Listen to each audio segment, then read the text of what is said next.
Hoy el título de la predicación es Jesús desenmascara a sus enemigos. 21, 18 al 20. Vamos a mirar que la porción que tenemos es una serie de parábolas que Jesús le habla a los fariseos y principales de la sinagoga. En estas parábolas lo que el Señor busca es desenmascararlos como sus enemigos. Esta misma parábola está en Lucas y está en Marcos. En Marcos hay una aclaración respecto a la higuera y dice que no era tiempo de higos. Aquí nos dice que Jesús tuvo hambre. Como tuvo hambre se acercó a la higuera. Pensó que allá había fruto. La higuera es un árbol de aspecto muy agradable, puede llegar a tener 1 metro de ancho su tronco, su copa puede llegar hasta 8 o 10 metros, o sea, es muy grande, y su sombra es muy apreciada precisamente por eso. Los judíos era muy común que ellos se sentaran bajo una higuera a reposar del sol, a meditar y a orar muchas veces. Era algo muy especial estar junto a una higuera. La higuera significaba fertilidad y prosperidad. Generalmente el Señor hablaba de la tierra prometida, que era tierra de higueras, tierra de frutos, y a eso se refiere la higuera con respecto a Israel. También había un símbolo de paz en ella. Era un sitio donde se buscaba siempre la oración y la meditación. Al mismo tiempo, al contrario de esto, la ira de Dios se iba a reflejar en Israel y se hablaba de que Él destruiría las higueras, y eso significaba pues la ruina para Israel. Entonces miren que la higuera significa algo muy clave para los judíos, por eso Jesús utiliza la higuera como ejemplo, porque para ellos en su cultura eso era algo que significaba algo específico. Para nosotros no, para nosotros de pronto hablamos más de un pino, un sauco por ejemplo, que vemos muy comúnmente, pero allá la higuera era un significado específico: paz, prosperidad, fertilidad. El fruto de la higuera es la breva. Este es el único árbol que genera primero el fruto y luego la hoja. La higuera, cuando ya tenía muchas hojas, ya tenía fruto. La higuera es el único árbol que da 2 veces al año cosecha. Para abril, que era la época en que Jesús estaba ahí acercándose, lo que debía haber salido eran los bulticos verdes que señalaban que iba a haber fruto, pero esos bulticos verdes no eran comestibles. Significaba que ese árbol iba a dar muy buen fruto. Posiblemente Jesús llega a la higuera y como le ve hojas, pues él cree que ella puede tener algún fruto. Pero resulta que él mira y ni siquiera tiene los bulticos verdes que están señalando a dar fruto. Entonces, ¿el qué es esa higuera? Pues que es una higuera estéril, que es una higuera que no va a dar fruto. Él simplemente le dice a la higuera: no nazca de ti fruto. Y al otro día, dice aquí que al instante, pero según lo que se habla en los otros evangelios, lo que quiere decir es que al otro día, no enseguida que él habló, sino que dice que cuando los discípulos pasaron al otro día la vieron seca. Lo que posiblemente ocurrió es que, obviamente, al Jesús hablarle a la higuera, como rey de la naturaleza que él también era y como Dios, se sucede que ella seque, pero no fue inmediato.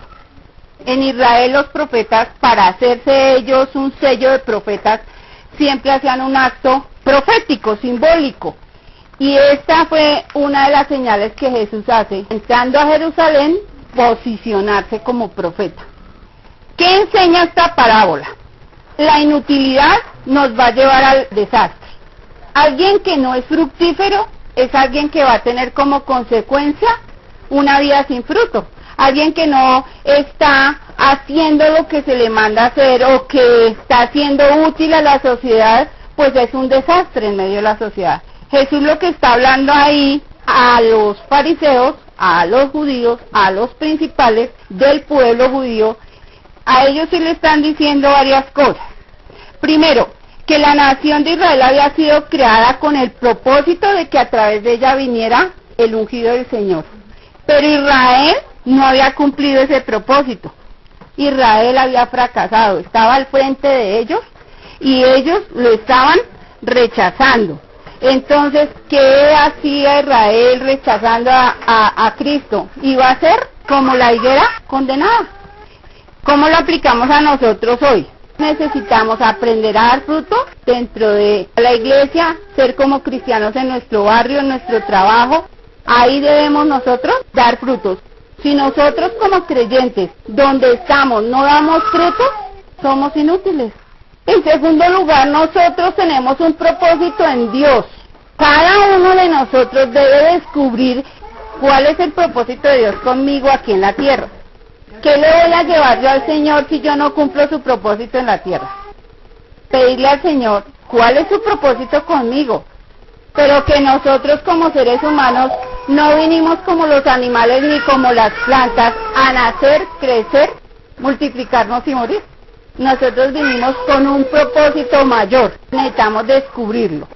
El Señor a los judíos les está diciendo lo siguiente: ustedes son quienes muestran tener una espiritualidad, que son puros, que conocen la Biblia. Ustedes son los que guían al pueblo espiritualmente, pero ustedes no dan fe de ese propósito. Aunque ustedes son eso, no hay fruto de eso que ustedes dicen ser. Tú les está hablando a ellos que ellos tenían solamente un sistema religioso y una herencia prometida en Dios, pero ellos mismos no estaban siendo testimonio de eso que Dios les había dado. Ellos decían y ponían cargas que ni ellos mismos eran capaces de cargar. ¿Qué era la higuera llena de hojas y el Señor acercándose con hambre a comer y no hallar fruto? Era esos mismos judíos elegantes, santos, purísimos, llenos de conocimiento de la Biblia, que cuando alguien se acercaba a ellos no encontraban ni misericordia, ni amor, ni todo lo que Dios era. Esa era esa higuera para los judíos. Jesús les estaba diciendo a ellos de frente que ellos tenían apariencia de piedad, no eran realmente lo que decían ser. Ahí está Jesús hablándole a los enemigos de él, que siempre venían a tentarlo, que siempre venían a hacerlo caer, que estaban mirando cómo apresarlo. Por eso estamos hablando de que los estaba desenmascarando. Santiago 2:14 al 22, ese es el desafío en este aspecto para nosotros hoy respecto a la higuera. ¿Qué pide Dios de nosotros? Miren acá que el Señor está hablando cómo nosotros debemos dar fruto de acuerdo a lo que decimos tener y ser en Dios. Dice, ¿de qué aprovechará alguno si tiene fe y no tiene obras? ¿Podrá la fe salvarle? Y dice, si un hermano o una hermana están desnudos y tienen necesidad del mantenimiento de cada día, y alguno de ustedes les dice, id en paz, calentados y saciados, pero no les dais las cosas que les son necesarias para el cuerpo, ¿de qué aprovecha? Y enseguida viene una afirmación tremenda. ¿Tú crees que Dios es uno? Bien haces. Los demonios también creen y tiemblan. Un cristiano debe ir más allá de hablar, de predicar, de nombrar al Señor. Debe ir al actuar, al hacer, al comprobar que lo que dice es vida en su vida, no solamente palabras. Porque los demonios también creen y tiemblan. Ellos también conocen un Dios. Pero en nosotros debe haber una coherencia entre lo que creemos con lo que hacemos. Si decimos que vamos a amar al prójimo, ¿cómo lo comprobamos? Amándolo. Si tiene hambre, dándole de comer. Si está desnudo, dándole de vestir. Conforme a lo que nosotros podamos y tengamos. Entonces miren que la vida en el espíritu no tiene que ver solamente con cosas que no se ven. Tiene que ver con un actuar que hace ver lo que hay dentro de mí. Lo que Jesús estaba haciendo ayer era tremendo. Encontré un relato para terminar esta parábola y dice, durante sus primeros días en África del Sur, en Pretoria, Gandhi hizo investigaciones con el cristianismo. Fue a una iglesia cristiana varios domingos, pero nos dice, la congregación no me hizo la impresión de ser especialmente religiosa. No era una asamblea de almas devotas, sino parecían más bien personas mundanas que iban a la iglesia para pasar el rato o para cumplir con una costumbre. Por lo tanto, Gandhi concluyó que no había nada en el cristianismo que él no tuviera ya. Y la iglesia cristiana se perdió de Gandhi, lo que tuvo grandes consecuencias para la India y para el mundo. Gandhi no se convirtió por falta de testimonio en los cristianos. Y Gandhi siendo lo que es a nivel mundial en la historia, y él no da fe de que el cristianismo lo convenció. Y eso es lo que pasa con los que no damos a entender en nuestros hechos la realidad de Dios. Cualquiera puede ser un filántropo. ¿Qué es un filántropo? Es la persona que ayuda a los pobres, que se da a ellos, que aporta económicamente, que tiene un voluntariado. Ese es un filántropo, pero ese no es un salvo. Entonces el ser humano tiene en sí mismo esos deseos de ayudar a otros, pero ¿cuál es la diferencia que debe haber en nosotros como cristianos? La vida de Dios es la que nosotros debemos transmitir sin dejar de hacer esos actos. Debemos aprender a predicar a Cristo con nuestros actos. ¿Qué hacían los judíos? Le estaba diciendo el Señor, desenmascarando su falsa piedad. Muy lindos, muy teólogos, muy hermosos su conocimiento de la Biblia, la predican excelente, pero ustedes no son bondadosos ni misericordiosos, ni tienen amor en ustedes. Anulan todo eso que ustedes dicen ser. Vamos allá a Mateo, estamos en 21, verso 21 y 22. Respondiendo Jesús les dijo, de cierto, os digo que si tuviereis fe no dudaréis, no solo haréis esto de la higuera, sino que si a este monte dijeres, quítate y échate al mar, será hecho. Y todo lo que pidieres al Padre en oración creyendo, lo recibiré. Hermanos, esta parte es algo muy trillado, y hoy sí que más con todo ese argor de que usted la palabra produce, la palabra y lo impersonal que hemos llevado a hacer al Señor. Y entonces acá como leemos que todo lo que pidiéramos en oración queriendo lo recibiremos, yo he encontrado una cantidad de personas que sacan unas fotos de fincas, de carros, y entonces dicen, yo estoy pidiendo esto y entonces Dios me va a dar esto, porque como Él dice que pida todo lo que quiera y me va a hacer hecho. Y estamos colocando ese texto para hacer cosas locas, que Dios no ha dicho que hagamos, porque vamos a entender esta parte hoy. ¿Qué significa trasladar montes? Porque imagínense, el Señor dice que podemos trasladar montes al corazón del mar, pues la oración sirve para cosas bien poderosas, ¿cierto? Esa expresión aparece en la literatura rabínica como comparación para indicar cosas que se hacen diferente al modo natural de orar. O sea, ese trasladar a los montes significa que la oración es algo que sí tiene poder, que no es para que suceda lo común y corriente, pero no da poder para hacer cosas inútiles o caprichosas. La oración no es para pedir cosas a mi capricho, no. Si estas palabras se entienden mal, puede producir quebranto, frustración. Pero si estas palabras se entienden correctamente, van a producir en nosotros poder. Yo conozco y yo misma me frustré por oraciones hechas caprichosamente, tomando un texto, sacándolo del contexto, y diciendo Dios puede darme esto, Dios puede darme aquello, y lo voy a reclamar y lo voy a pedir, y pues estoy basado en una palabra de Dios, pero resulta que así no es como Dios decía. Jesús estaba hablando de otra cosa. Si esto fuera para tomarse literal, entonces Jesús hubiera trasladado muchas montañas al corazón del mar, pero Jesús jamás trasladó una montaña al corazón del mar. En ese sentido, Jesús estaba hablando de otra cosa. Primero, Jesús estaba hablando de que la oración nos da capacidad para hacer nosotros. La oración nunca fue algo para evadir una responsabilidad propia y dejarle a Dios que la haga por nosotros. Eso no es la oración. La oración no es dejar que Dios haga y entonces yo veo cómo es que la hacen. La oración tiene que ver con que Dios nos capacita para hacerlo nosotros. La oración no es seguir un camino fácil, es la manera de recibir poder para seguir el camino difícil. La oración no es para que Dios me quite todo y entonces yo pueda pasar tranquilo porque Dios está ya limpiándome el camino. No, la oración no es para eso. La oración es porque Dios a mí me da la capacidad, a mí me da el poder para caminar. ¿Cómo es el camino porque lleva la vida? Angosto y pedregoso, y eso no se va a quitar. Los cristianos que hemos decidido seguir a Cristo, que hemos decidido ir para Dios, nuestro camino es pedregoso y bien angosto. Entonces la oración nos sirve para que Dios nos fortalezca y podamos caminar a través de ese camino. Eso es lo que Jesús está queriendo decir con trasladar montañas. Nos va a dar unas capacidades que no tenemos para hacer cosas que alguien no haría. lo que hemos hablado de esos milagros con el cuadripléjico que es locutor, con la cuadripléjica que pinta con la boca.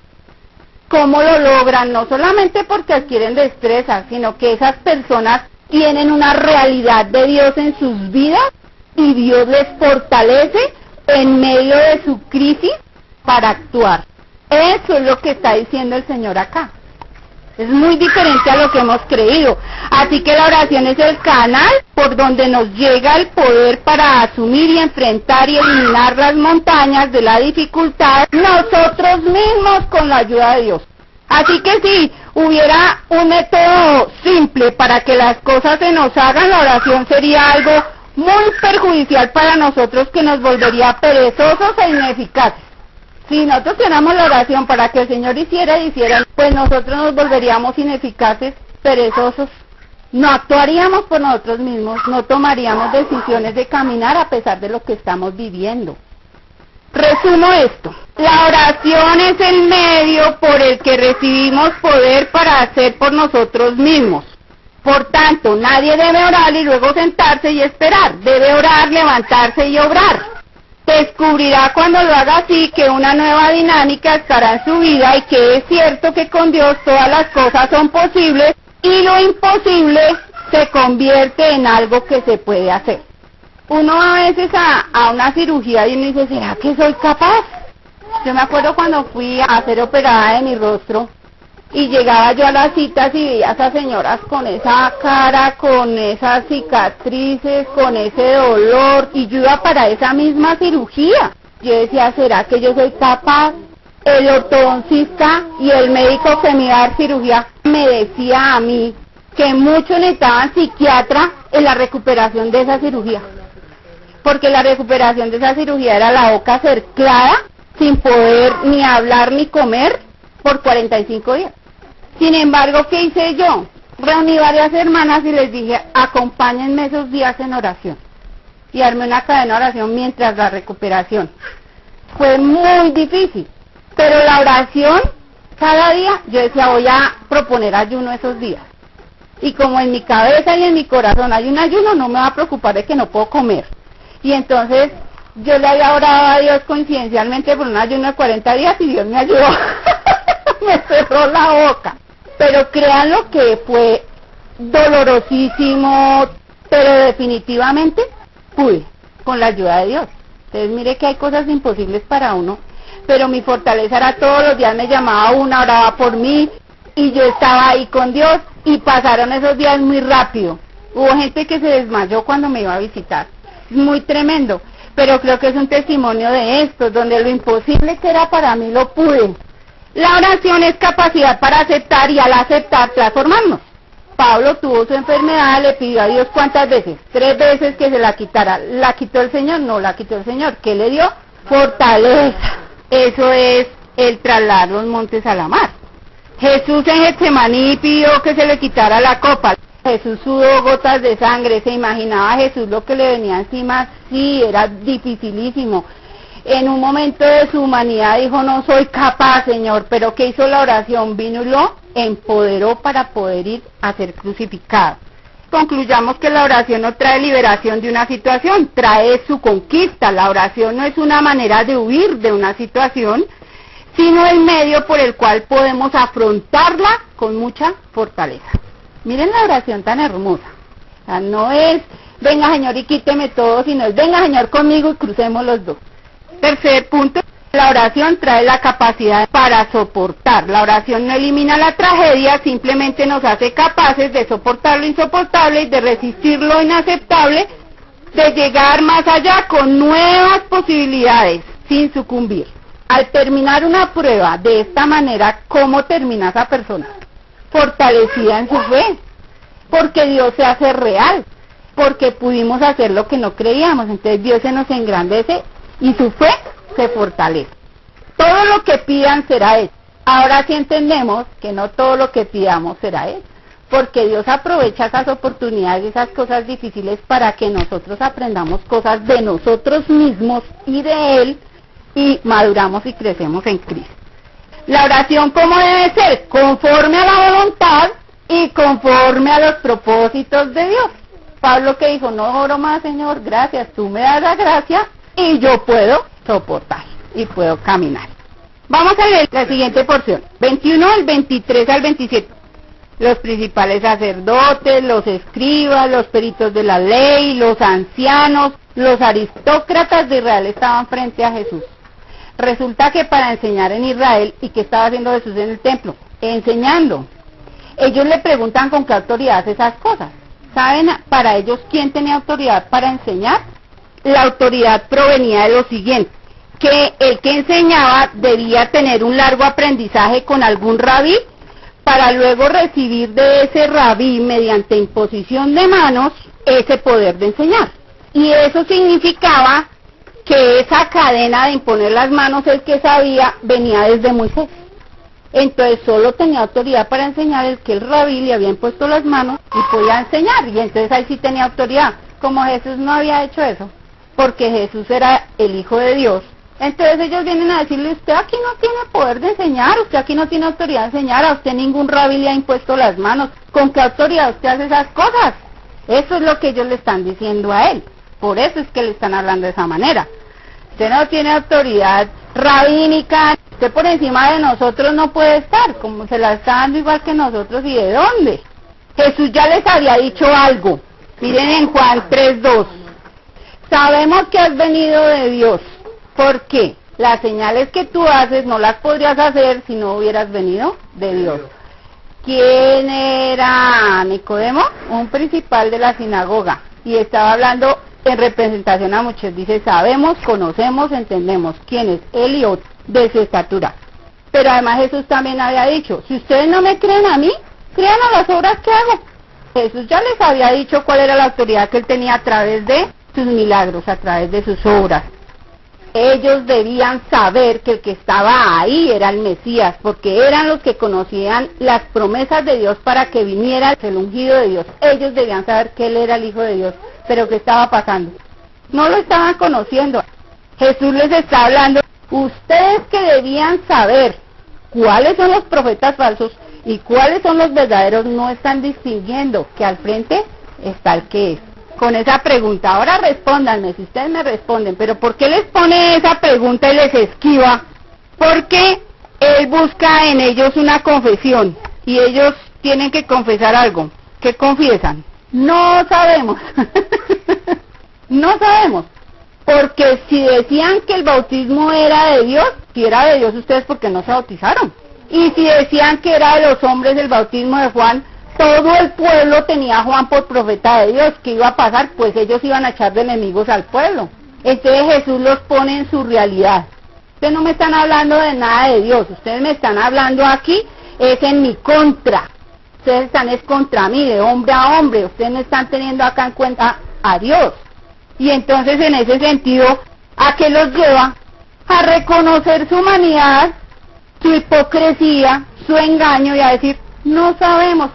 ¿Usted se imagina un letrado, hiperletrado, que tenía que saber decir, no sabemos, por miedo al pueblo? O sea, ¿qué Dios tenían ellos? Eso lo estaba desenmascarando el Señor. Ustedes no hablan de Dios, ustedes hablan de sí mismos. A ustedes Dios no les interesa. Les interesa su imagen frente a muchos, que sigan siendo los representantes de Dios sin tener a Dios en ustedes. ¿Cómo lo aplicamos a nosotros? Miren, yo escribí un resumen personal. Si a una persona le pesa más la conveniencia que el principio divino, no estará interesado en reconocer la verdad, sino en tener contenta a la gente. Y esto hará que calle cobardemente porque tiene miedo a responder la verdad. De esta manera queda expuesto a la vergüenza pública como un ignorante por su cobarde y conveniente silencio. Miren, hermanos, si nosotros no tememos a Dios antes que a los hombres, delante del Señor nos va a pasar lo de estos fariseos. El Señor nos va a avergonzar. Porque ¿qué vamos a decirle al Señor? Te negamos, Señor. Te negamos porque es que me iban a rechazar, no me iban a querer, ya no iba yo a tener tantos amigos, mi familia no me iba a amar. Entonces, por temor a ellos, yo no lo seguía a usted. Por temor a ellos, yo no quise servirle. Debemos temer a Dios antes que a los hombres y siempre proclamar la verdad ante de quien lo demanda. ¿Usted es cristiano? ¿Usted sí es cristiano? ¿Y usted por qué es cristiano? ¿Y cuál es la autoridad suya como cristiano? Sí, mírelo usted cómo está, es que mírelo cómo está. ¿Cuál es la autoridad mía como cristiano?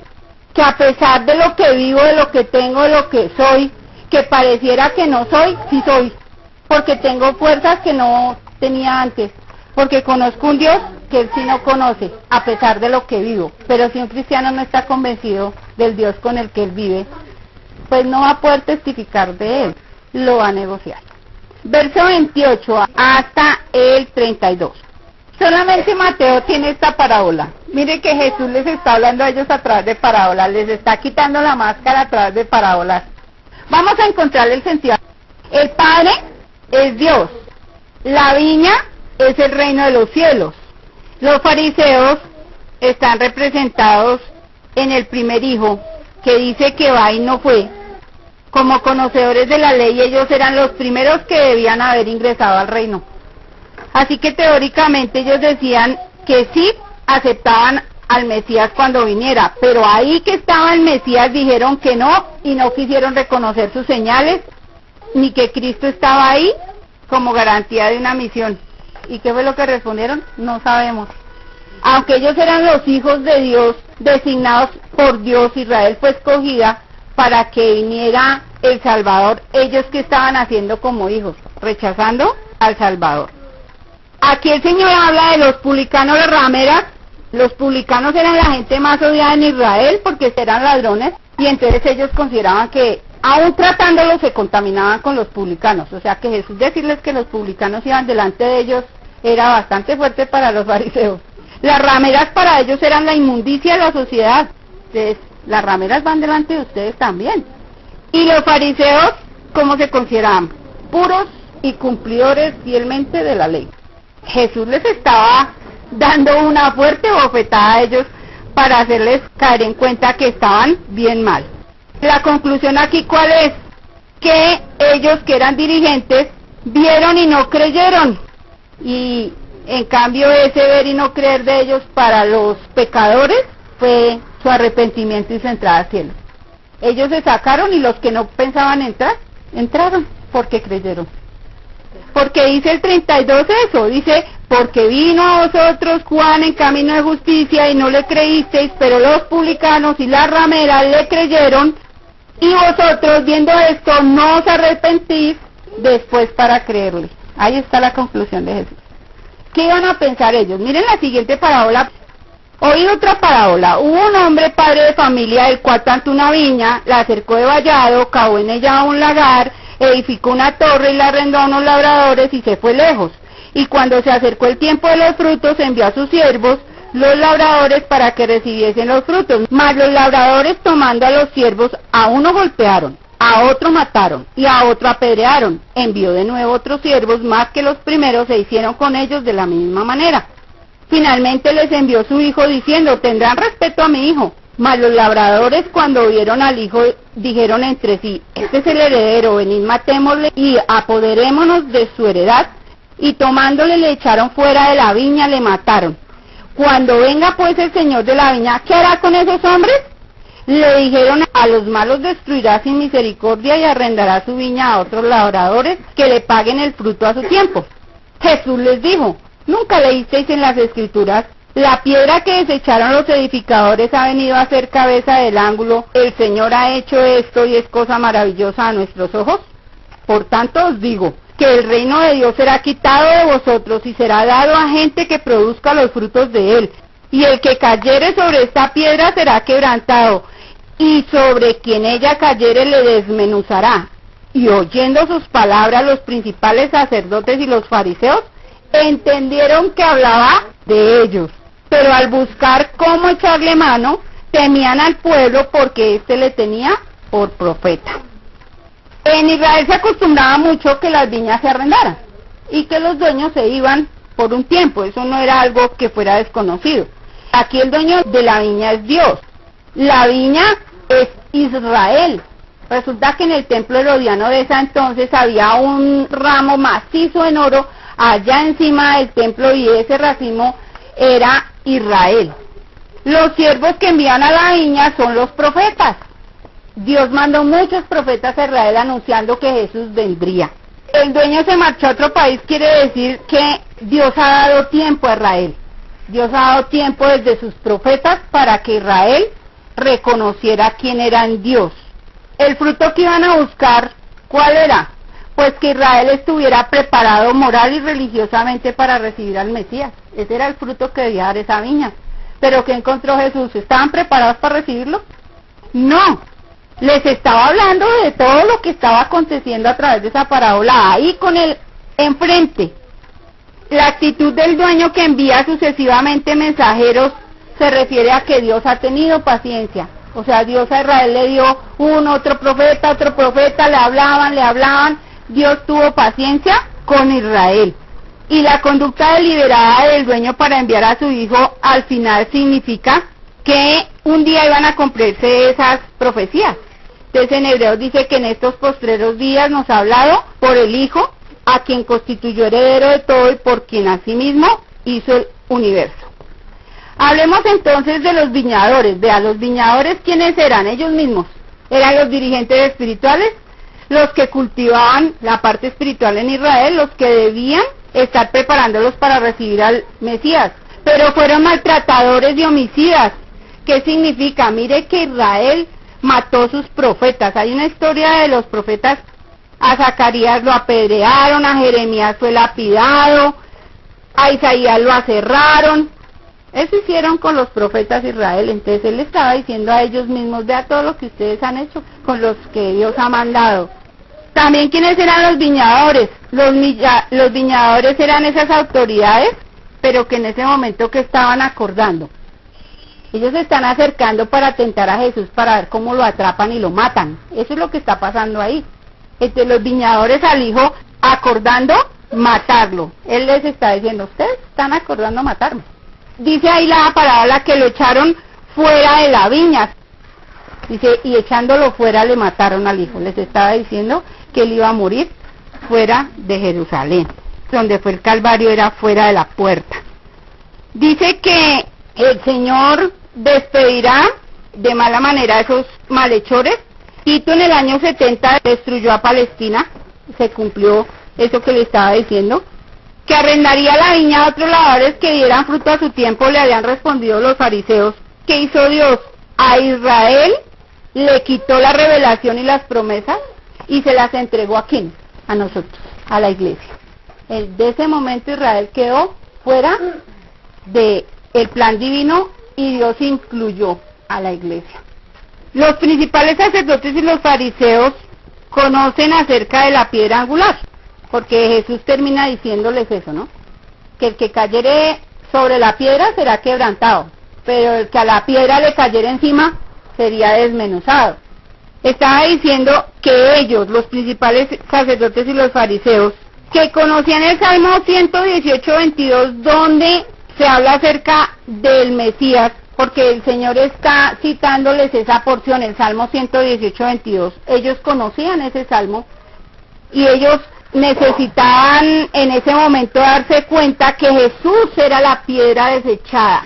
En ese momento ellos estaban desechando al mismo Señor que era el constructor. Resulta que la piedra angular era de varias formas. Había un triángulo en las esquinas donde se armaban los dos muros. Allá abajito era en forma de Y.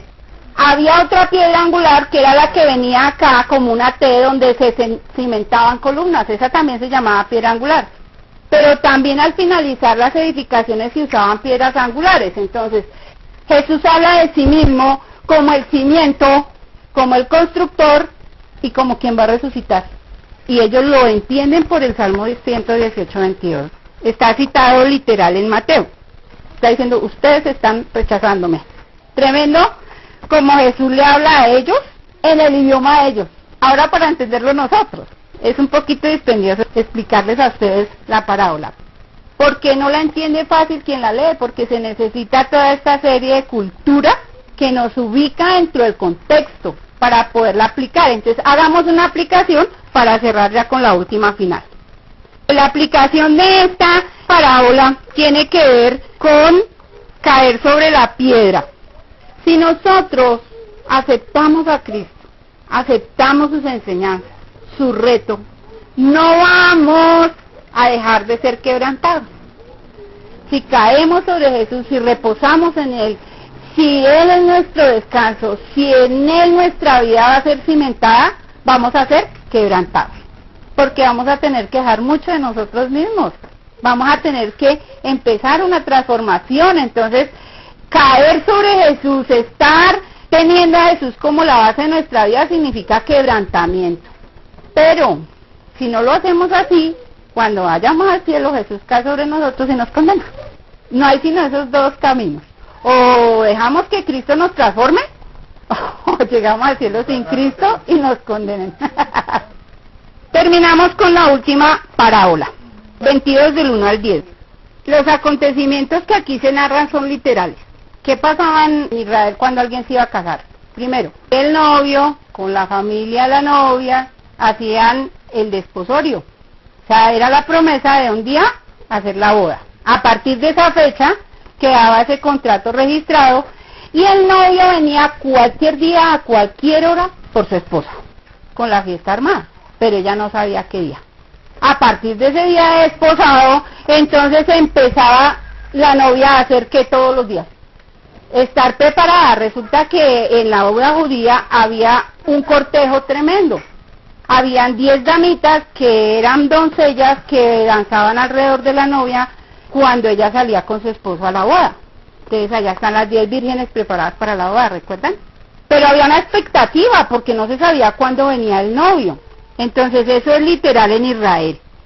Entonces, cuando ya el novio tenía preparado eso, ¿qué hacía el novio? Enviaba siervos a decirle a la gente que vinieran, que ya iba a hacer la boda. Entonces iban, invitaban a la gente que iba a asistir a la boda. La novia estaba allá, linda, y esperando al novio. Imagínense que el novio durara un año. ¿Saben algo? Para nosotros como iglesia es literal, estamos esperando a Jesús desde que Él ascendió a los cielos. ¿Cuántos años han pasado? Según nuestro calendario, 2017 años. Y han pasado generaciones y todos los que han muerto debieron estar preparados por si Él llegaba en esa época. Y nosotros, pues, por estadística, debemos estar más que preparados. Porque el Señor va a venir por su novia sin avisar, como ladrón en la noche. Esta parábola para ellos, para los judíos, ¿qué significaba? Que Jesús era el Señor, Israel era su pueblo escogido. Sin embargo, cuando vino el Hijo de Dios, aunque ellos habían sido invitados a seguirle, no lo siguieron y se negaron. Ahí está diciendo la parábola esa. Se fueron cada uno a su labor y no fueron, pero ellos eran los invitados. Jesús les está diciendo a ellos, ustedes han sido invitados a la salvación y ustedes no quieren entrar. La invitación del Señor salió por los caminos, por los senderos. Quiere decir que el Señor invitó a todo el mundo a ser salvo. Ya no era Israel, ya el Señor invitó a todo el mundo a ser salvo.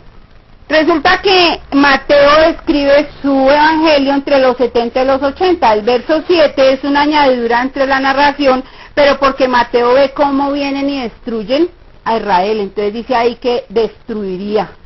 Y así pasó con Israel.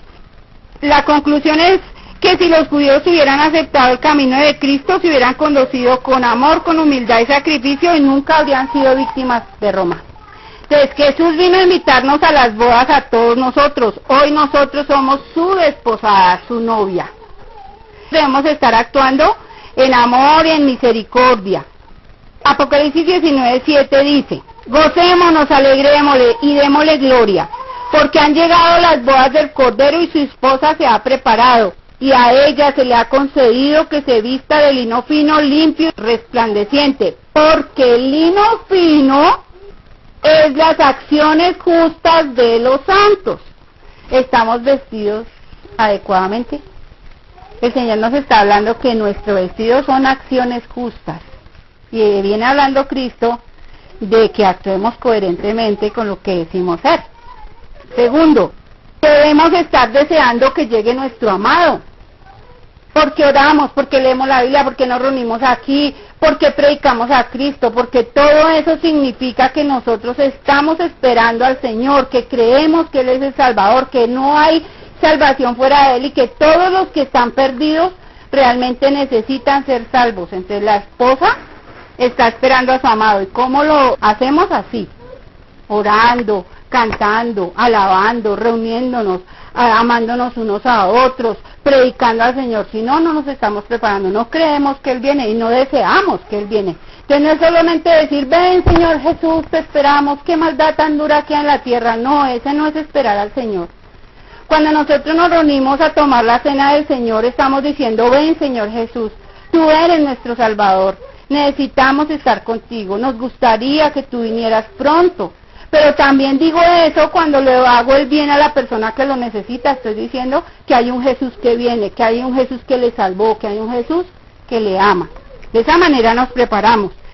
Apocalipsis 22:17, y el espíritu y la esposa dicen ven, y el que oye diga ven, y el que tenga sed venga, y el que quiera tome del agua de vida gratuitamente. ¿Quién y quién dice ven? El espíritu y la esposa dicen ven. ¿Saben, hermanos, que personas que no tienen al Espíritu Santo fluyendo en ellos no están diciendo ven? No les interesa ni en qué época viven, ni si hacen o no hacen. Simplemente podemos estar aquí en culto para pasar la conciencia y salir como buenos cristianos, pero realmente no nos interesa que el Señor regrese. No nos interesa Él, porque la novia estaba deseando a ese amado. El desafío para nosotros es anhelar a Jesús, desear a Jesús. Pero ¿quién hace que hagamos eso? El Espíritu Santo. Y finalmente, ser cristiano no es haber aceptado una vida aburrida, una vida de solamente dolores, quebrantos. ¿Saben que el peor quebranto es no ser salvo? El peor quebranto es no gozar del amor, de la paz, de todo lo que es el Señor en nosotros. El Espíritu Santo nos da amor, gozo, paz, paciencia, benignidad, bondad, fe, mansedumbre y templanza. Y eso que nos llena nos permite vivir una vida a plenitud. Entonces el cristiano no tiene una vida aburrida y cansona. No, el cristiano tiene gozo permanente en su vida. La invitación a unas bodas es a gozarse, no es a llegar a llorar. Entonces nosotros como cristianos tenemos que andar felices porque estamos esperando que regrese nuestro amado y porque estamos siendo nosotros todos los días enriquecidos por su espíritu para hacerlo. Terminamos. Del 11 al 14, el Señor les estaba hablando a los judíos y les estaba diciendo, bueno, ustedes se van a quedar por fuera de esta situación. Imagínense que los rabinos tenían historias, como él estaba hablando a los rabinos, entonces pues obviamente ellos deben estar conscientes de dos historias. La primera respecto a la ropa de los reyes. Había un rey que había invitado a cortesanos a una fiesta y sin decirles qué día ni qué hora sería la fiesta, les dijo lávense y únjanse y vístanse y estén preparados cuando la fiesta empiece. Pero unos dijeron, no, eso se demora, y no se prepararon. Pero otros dijeron, no, sí, él de pronto viene pronto a realizar la fiesta, y de una vez se arreglaron y se vistieron. El rey llegó a la boda, invitó, pero los prudentes pudieron llegar vestidos, pero los otros pues no pudieron ir porque no tenían el vestido para ir a la fiesta. Entonces en ese sentido era la primera. Jesús conocía esa parábola y ellos conocían esa parábola. Jesús está armando una propia parábola de esas dos. La segunda que decía que el rey cogió y les dio las ropas a cada uno, y les dio las ropas muy intachables para que se las cuidaran. Y entonces unos fueron insensatos y se pusieron las ropas para ir a trabajar.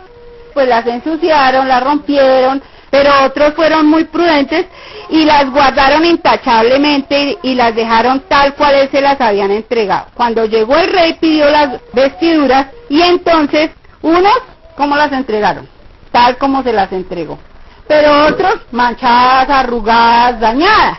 Jesús habla en esta parábola y enseña que uno debe devolverle su alma a Dios en toda su pureza original y que la persona que devuelva su alma sucia será condenada. Jesús está hablando de que nosotros como creyentes Dios nos ha vestido, porque apenas recibimos a Cristo, Él nos dio el perdón, nos limpió el pecado, nos entregó unas nuevas vestiduras. ¿Nosotros qué debemos estar haciendo? Pues permaneciendo a través del perdón, a través de su gracia, de su Espíritu Santo, permanecer limpios, permanecer bien vestidos para cuando Él llegue. Les dijo algo bien tremendo. y es que la puerta está abierta para todos, pero que ellos no se habían ajustado a ese amor que el Señor les había ofrecido. Para nosotros es sencillo, la puerta está abierta para el pecador que quiera ser santo. Me llamó la atención esa frase, nosotros somos pecadores, pero Dios nos ha apartado para Él. Así que si nosotros amamos ser sus hijos, vamos a amar, caminar para Él, caminar perseverando en una vida como Él quiere que la tengamos. Miren, hermanos, a ustedes lo invitan a una reunión, y si lo hacemos práctico, uno no busca lo peor que tiene para irse a la reunión, uno busca lo mejor, y ahora en las tarjetas de invitación dice, varones elegantes y ustedes muy hermosas. Eso quiere decir que es un vestido de gala, pero por obvias razones y por lógica, pues nosotros vamos a buscar ir a una reunión lo mejor posible. Así debe ser la casa de Dios, con el espíritu que nosotros vamos a la casa de Dios, disponer nuestra mente, nuestro corazón cuando llegamos aquí a este lugar, venir con expectación, venir con un sincero arrepentimiento, con fe, con respeto, porque con esa ropa es que Dios va a atendernos. Miren que uno llega a una fiesta invitado y el invitado es el que lo atiende a uno.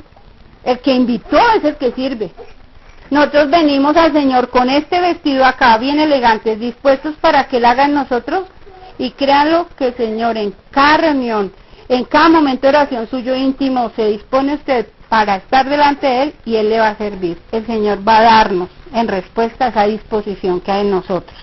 Si nosotros, todos los que asistimos a la congregación, estuviéramos preparados para dar culto a Dios, después de una breve oración, de un breve pensamiento, de un breve examen de conciencia, el culto sería un culto en el que sucedieran cosas en las almas de las personas, en la vida de la iglesia y en los asuntos del mundo.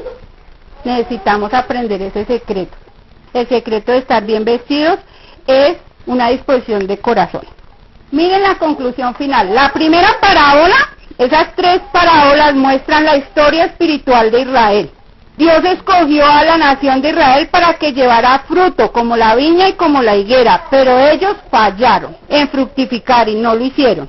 En segundo lugar, la parábola de los dos hijos, ellos desobedecieron al padre. Israel como hijo desobedeció al padre. En la tercera parábola de los inquilinos malvados, ellos crucificaron al hijo, mataron al hijo. Y finalmente en la parábola de las bodas, ellos resistieron al Espíritu Santo. Israel no fue digno delante del Señor para que llevara salvación al mundo. Por eso hoy nosotros los que estamos aquí reunidos, la iglesia es la que tiene ahorita la autoridad y la delegación de parte del Padre a llevar salvación al mundo. Entonces, el fracaso de Israel es la responsabilidad nuestra hoy. Y ese es el desafío de Dios para cada uno de nosotros hoy. Es tremendo mirar que cuando Jesús desenmascaró a sus enemigos, nos entregó a nosotros la realidad de ser un buen cristiano, de tener una autoridad espiritual frente a lo que pasa en nuestra casa, en nuestro barrio, en nuestra ciudad, como cristianos, esperándolo a Él de una manera coherente a lo que hablamos con lo que hacemos. Ha sido bien claro el mensaje, y es que Dios quiere que lo amemos y que muchos vean que ese amor por Él es real en todo lo que hacemos, no solo en lo que decimos ser.